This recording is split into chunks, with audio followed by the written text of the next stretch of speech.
Dumarami ang nag-PPM sa akin at nagagalit tungkol sa video ko kay Duterte. May mga nagtatanong, kahasang hindi ba Ilocano ka, bakit ka hindi maka-BBM? Yung iba naman sinasabi Ilocanong taga Davao. Yung iba naman sinasabi traidor. Okay, ito mga kahasang, okay lang yung mga opinion nyo sa akin, walang problema sa akin. Tinatanggap ko yon kasi nagbibigay rin ako ng sarili kong opinion. Pero bago ko simulan ang aking kwento, may tanong ako sa inyo. Correct me if I'm wrong, pero halos 90% naman ng mga bumoto kay BBM ay bumoto rin kay Duterte. Kaya nga, uniteam ang tawag, hindi ba?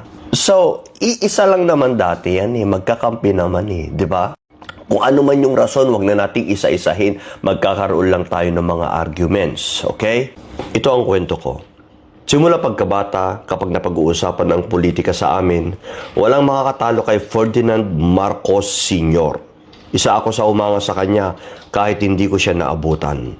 Pero nung nag-college na ako, doon ko narinig ang iba't ibang pananaw.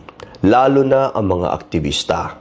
Mula kay Erap, Arroyo at Aquino, sa panahong iyon, ang pangalang Marcos ay itinuturing na mabagsik, korap, mapang-api dahil sa martial law.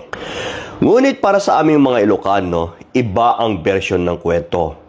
Para sa amin, si Marcos ay isang matalino at matapang na abogado, isang leader na walang katulad.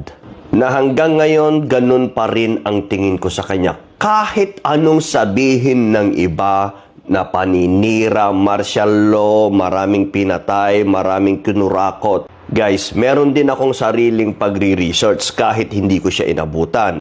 Kung bakit ko gusto ang Ferdinand Marcos Sr., sa akin na lang yon, para walang argumento. Kahit anong sabihin nila noon, wala Gusto ko yung senior.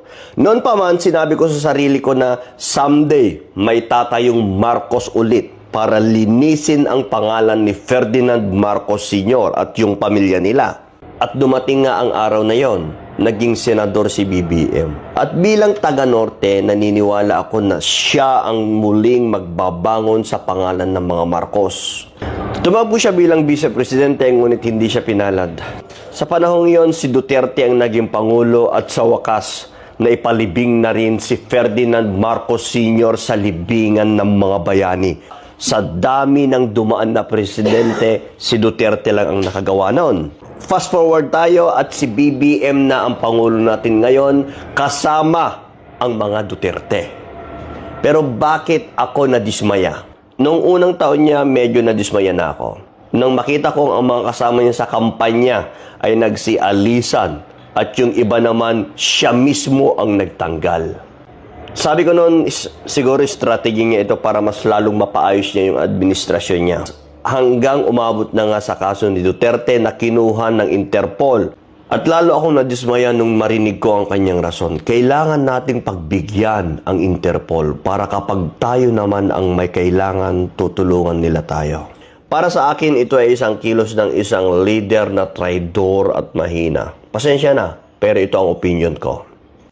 Pagkatapos ipalibing ni Duterte ang ama mo sa libingan ng mga bayani na for how many years hindi ka nila tinulungan. Okay? Isa yon.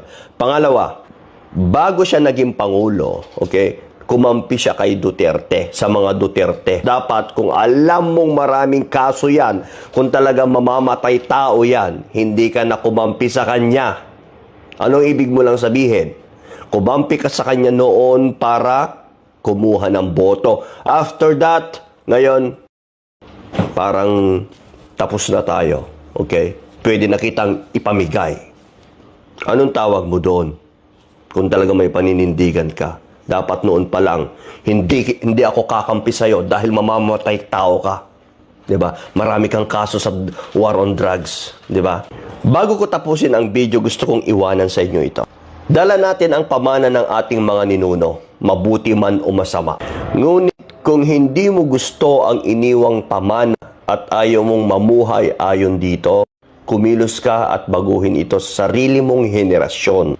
Kakabsat kang gagayem, mayroon tayong kanya-kanyang opinion. Okay? Paniwalaan nyo ang gusto nyo at paniwalaan ko yung gusto ko. Hindi ibig sabihin na I'm from the North, wala na akong karapatan na suportahan si Duterte. Hanggang sa susunod, Boom, boom, boom, boom.